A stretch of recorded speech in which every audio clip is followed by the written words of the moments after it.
let's talk about your book, The True Story of How the Left Took Over Your TV. How does that work?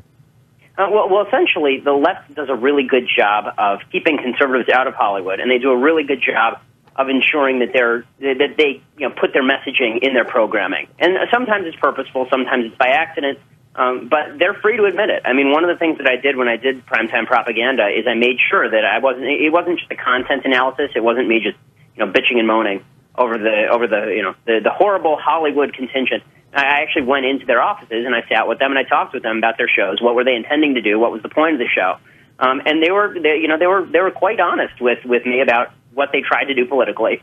And it's so funny. You look at Drudge today, and Drudge is making a big deal out of the Sony Pictures Catherine Bigelow Obama commercial, the infomercial that they're going to bring out right before the election cycle. That stuff goes all the way back. I mean, I remember I talked with a guy named Nick Meyer. He directed Star Trek 2 and 4 and wrote number 6. And he also directed a movie called The Day After that came out in 1984. He said when he made The Day After, which was this anti-nuclear war thing, it was the highest-rated TV movie in television history at the time. He said, he told me, look, the whole point of that movie was to make sure that Ronald Reagan wasn't reelected. So really? This kind of stuff goes all the way back. This is nothing new. Well, we all know that Hollywood is pretty left-leaning, and there's a couple. I mean, they always say that it's sort of suicide, at least career suicide, to come out and be on the right and be in Hollywood. But I always ask, why is it that the entire town picks up and leaves to go to New Mexico or go to Canada or go to North Carolina to shoot when they get a tax break, when all they do is talk about taxes and rich people paying their fair share? Isn't that wildly hypocritical? And what is their answer to that? I've never gotten a clear answer to that question. Oh, yeah, they are massively hypocritical. And right now, Hollywood is surviving on subsidies. I mean, that's how they do it. Right? I mean, that's why they're going over to Vancouver to shoot, and that's why they're going over to Michigan to shoot. And in New York, you can get 30% of your budget discounted by the state on with regard to taxes. So they go wherever the shooting is and wherever it's cheap. So they practice capitalist an ethos of capitalist business. But when it comes to the stuff that they make, I actually think these two things work in tandem. I think that the way that they justify using the means of capitalism is by saying, well, at least we're preaching communism. We may not practice it ourselves, but at least we're using the methods of capitalism against the bourgeois. And so I think that there is that sentiment. There's a lot of guilt in the Hollywood Hills. I mean, these people who live in these big, towering palaces off of Sunset Boulevard, you talk to them a little while, and you kind of realize that they don't feel that great about having made that amount of money. I mean, aside from the tremendous amounts of drugs and blow they can buy, aside from that, they're not. Some of them are not real. They're not real happy about being rich in the sense that they feel like they've achieved the American dream. A lot of them much more feel that it's their job now that they've achieved the American dream to kind of tear it down on behalf of the proletariat. Well, I disagree to this extent because I've seen a lot of this. I think they're very happy about achieving the American dream, and I think they're very happy about the paycheck they're making, and then they're very happy about the car the Prius that they're driving to the mansion that they're living in.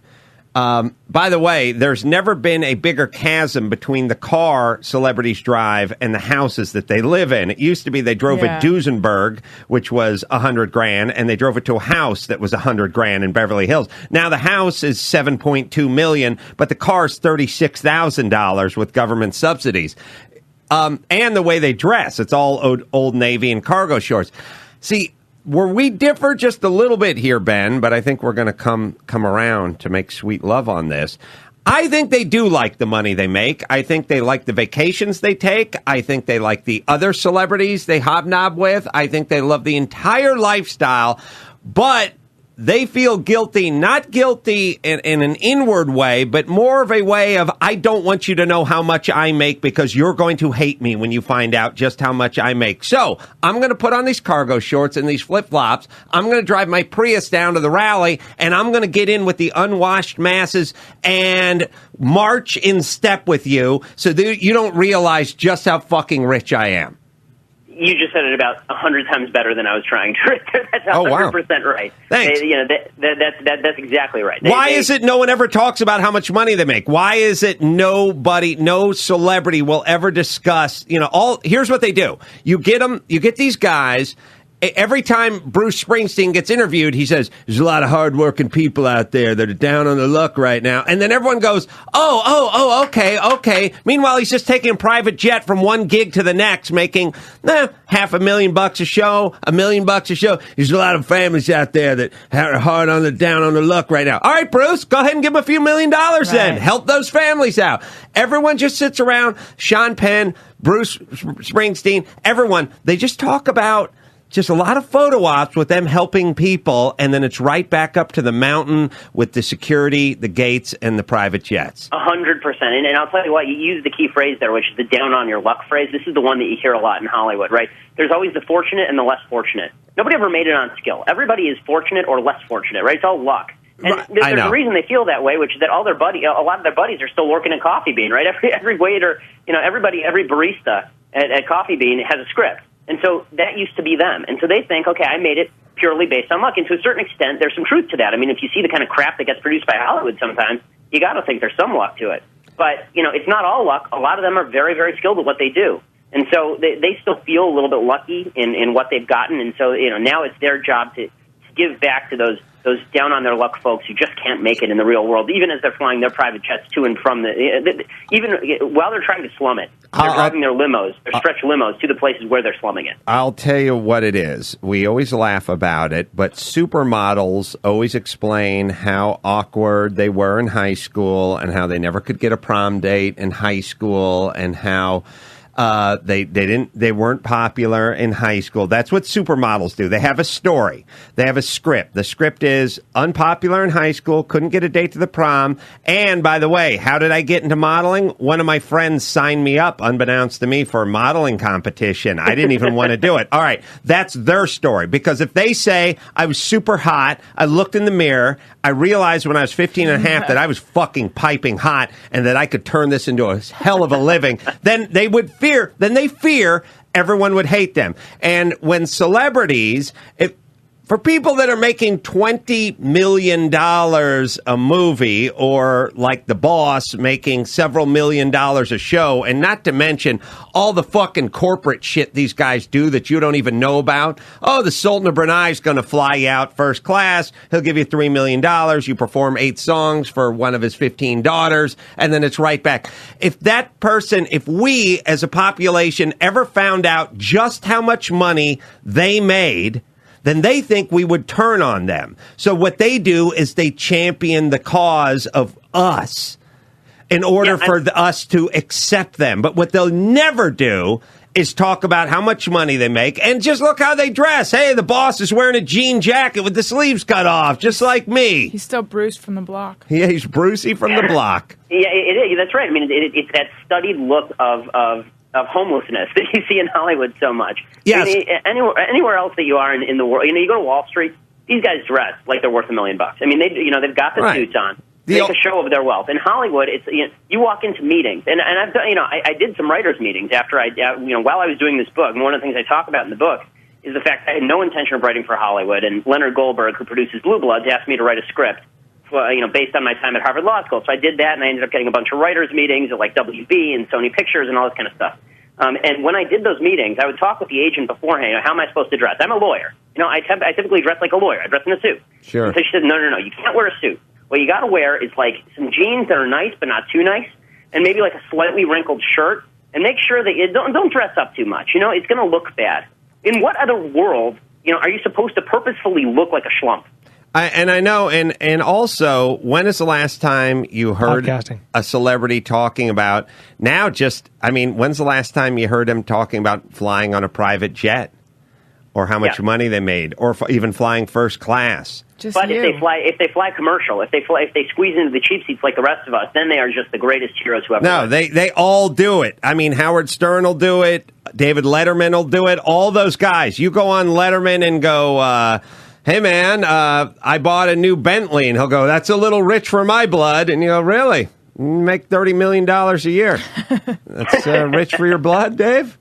Or do you not want people to know how much you make? And by the way, the open books, the so-called open books, they talk about their sex life. They talk about their past life. They talk about drugs. They talk about infidelity. They talk about everything except for one thing: how fucking rich they are. how much money they have. They'll never, ever discuss just how rich they are, and they always downplay it. And that's what we've created. But what else is in the book, Ben? What other examples do you have? When I talked with all these people, I think one of the major points that came out, one of the most shocking things that I found, is how open they were about discrimination against people who disagreed with them politically. I mean, I thought, when I started writing the book, I'm pretty across-the-board conservative, and so as a conservative, I typically tend to discount claims of discrimination. I just don't tend to give them a lot of weight. And when I first started doing the book, I told you I started doing this pilot for Leonard Goldberg and all this stuff. I go out and I get an agent, right? There's major agents in town. He's the guy who produced In the Valley of Elah. His name is Larry Bexey. He's a big agent. So I go and I meet with him, and everything is going swimmingly. He calls me about 3 weeks later, and he says, Ben, I'm not sure we can represent you. I said, really? Well, why is that? At this point, he doesn't know who I am. He doesn't know I'm conservative, nothing. And he calls me up 3 weeks later, and he says, we can't represent you. I said, why? He said, one of our people got some of your work out to a producer in town. The producer took a look at it, liked it, and then Googled you. And then he told my agent to Google you. And they found your website. And obviously, I've had a syndicated column since I'm 17 years old, so I'm not, in the closet in my politics. They say, we found your website. Nobody of your political persuasion can work regularly in this town. Period. End of story. I will say this, for people who do nothing but talk about sort of inclusion and, however, you shouldn't judge, and you cannot judge a book by the cover, and basically do tons of finger pointing about, you don't judge that man because of his religion or the color of his skin or because he reads the Quran or whatever it is. They do a ton of judging, the ultimate sort of judging, which is if you are not in their fucking lefty club, then you're going to get pushed out. Or you're by the way, they made it into a worse thing. They've sort of made you into a bad person. And or dumb. If you don't agree with them politically, you're dumb and you're a bad person. See, they're good people because even when they're done making millions of dollars for the Sultan of Brunei, then they come back and then they talk about the poor people who are out of work because the factory closed down. Now somebody should do something about it, even if they never do anything about it. But if you believe that people should pull themselves up by their bootstraps, bust their ass, and you're not into a welfare nation, then you're evil and cold-hearted. 100%. You're a nasty jackass in their view. And Hollywood, for people who live outside of it, they don't understand how social this business is. I mean, people literally decide who to cast, who to write with, who produces, based on who they go to parties with. Well, of course. I've seen them all because most of them are talentless. So what are they basing it on? Right. I mean, it's not the casting couch. I mean, sometimes it's the casting couch, but mostly now it's kind of who you go to parties with and who you hang out with. I can't find it. What about you? Because you have a thing going on, Ben, which is you're Jewish, and there is a little bit of an underground Jew railroad that goes on here in Hollywood, too. Now, I know this makes me sound wildly bigoted, but I've discovered it basically firsthand, where there's a sort of slight prejudice against Gentiles and a slight prejudice against, and a large prejudice against folks on the right. That's for fucking sure. Now, a Jew on the right has got to be really confusing to some of these people. And I keep asking people as an atheist, what the hell happened to Israel? I thought everybody in Hollywood was pro-Israel 10 years ago or 15 years ago, and now they've all turned on Israel. What's going on?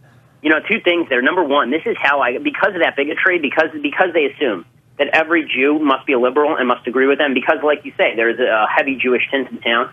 That's how I got in with these people. That's how I got the interviews, right? I mean, they do a simple Google search. What do you mean, they're going to find out who I am. I mean, I told them my name. I told them what the book was about. I told them everything. Or if you're German, and they didn't Google me because they just assumed last name Shapiro, lives in Los Angeles, went to Harvard Law School, got to be a lib, got to be on our side of the aisle. Sure. And so they just let me right through the door. And just to reinforce that point, I'm not, I'm Jewish, but I'm an Orthodox Jew. I'm observant, right? I mean, I actually keep Sabbath, I keep kosher, I do the whole deal. So, I normally cover my head. I normally wear a yarmulke or a hat. So I was wearing a hat, but I made sure that I was wearing my Harvard Law baseball cap so that it would just reinforce the idea, oh, yeah, no, I'm on your side. And then they talk to me like I'm on their side. And later they, of course, protest, I was dishonest with them. If they had known who I was, they would have said something different, to which I said, well, that just shows what a bunch of liars you are, because how does my question change based on who I am? Ben, I mean, just answer the damn question. Can I ask a question? What did you say to get the interviews? Oh, this was the fun part. Well, when I emailed them, I just emailed them out of the box, and I said, my name is Ben Shapiro. I'm a nationally syndicated columnist. I went to Harvard Law School, and I'm writing a book for HarperCollins detailing the symbiotic relationship between social change in America and social change on television, right? It's like a master's thesis. That, by the way, is the topic of the book. I mean, that's what it's about. It's just in less fancy language. And I said, this was the real kicker. The real kicker was, and I'm profiling the biggest names in TV history, and I'd love to interview you. Yeah, that'll get them every time because these guys have huge egos. And then they love to sit around and go to parties and stroke each other's cocks about how great they are and all the humanitarian work they're doing and all the bullshit stuff they're doing for the kids and the future and the environment. And they all love to pull up in the Prius and see each other in the Prius and all that. I know I sound like an asswipe, but I've been around long enough just to see what. First off, most of these people are just shitty people. That's the thing. I mean, they drive the Prius, they love the environment, they love the baby seals, but they're dicks. They're self-righteous dicks. Most of these people. Not if you're a baby seal. Frankly, I must say, as a guy with no education from North Hollywood, they are. Not nearly as bright as I would have hoped. I would have thought they'd be more interesting and brighter intellectually. Intellectually, I'm devastated, and I'm used to working with illegal aliens on a roof in Canoga Park.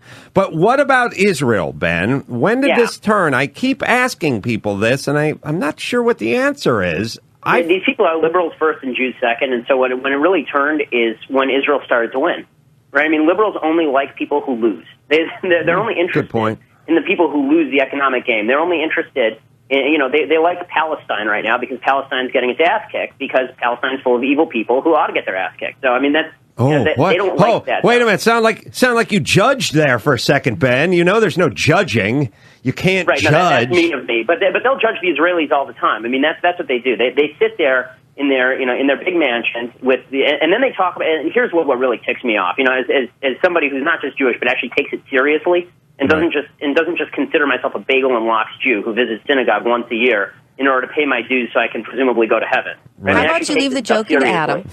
What really pisses me off here is when they do this routine like, I'm a Jew and therefore I get to speak about the Middle East. No, jackass, you don't. Right. You really don't. You don't know what you're talking about. And more than that, all you're really doing is just trying to prove your liberal bona fides to the rest of your friends. You're trying to prove that you're a global citizen, that you have no allegiances whatsoever, either to America or to Israel. I mean, there's a reason. These are the same people who rip American patriotism and jingoism, and they hate Israel at the same time. Because to them, it's all the same. You're right about the underdog, and I grew up in a very liberal family, and it was always sort of, what about the other guy? What about the underdog? No matter what you say, when I finally bought a big house on the hill, and I said to my grandmother, hey, I bought a big house on the hill, she told me that her nurse, Delia, had no kitchen table. That was her response. She was like, Delia has no kitchen table. And I'm like, who cares? I got a big house. And that's what it was. But yes, the same person that says you can't judge Al-Qaeda. There's a reason why they're up, they're just human beings like we are. Rashad Mendenhall? They're misunderstood, and there's a reason they hate us, would call Sarah Palin evil. And I'm not a big Sarah Palin fan, but let's face it, there's a difference between Sarah Palin and Al-Qaeda. And Sarah Palin is not the evil one. This is how they think. It doesn't matter whether it's Hollywood or whether it's Washington, D.C., or whether it's academia. They think that their opinions are fact. And if you disagree with their opinions, that makes you evil because you are now standing up in favor of... Here's the thing. They think that if we are mean to people like Al-Qaeda, that's going to cause Armageddon. And in their opinion, because they have what, Pauline Kael syndrome. Pauline Kael was a movie critic for The New Yorker back in the 70s. And she was the one who famously said during the McGovern-Nixon election, how could Nixon have possibly won? Everybody I know voted for McGovern. Right? And it's that syndrome. Everybody out here agrees with each other. And when they see somebody who doesn't agree with them, that person must literally be insane. That person must have a screw loose somewhere. Well, and that's why, you see the Newsweek cover with Michelle Bachmann. Whatever you think of Michelle Bachmann, when they have this Newsweek cover with the crazy eyes, and this is and this is what they do with Palin and with Condi Rice. They put the crazy eyes on them. They think that this is what conservatives are. We're a bunch of crazy. Anybody who disagrees with them is almost literally insane. And that ends all political debate, by the way. There's no way to debate with that. Yes. You just have to move on. Well, you're stupid and or evil if you disagree with them.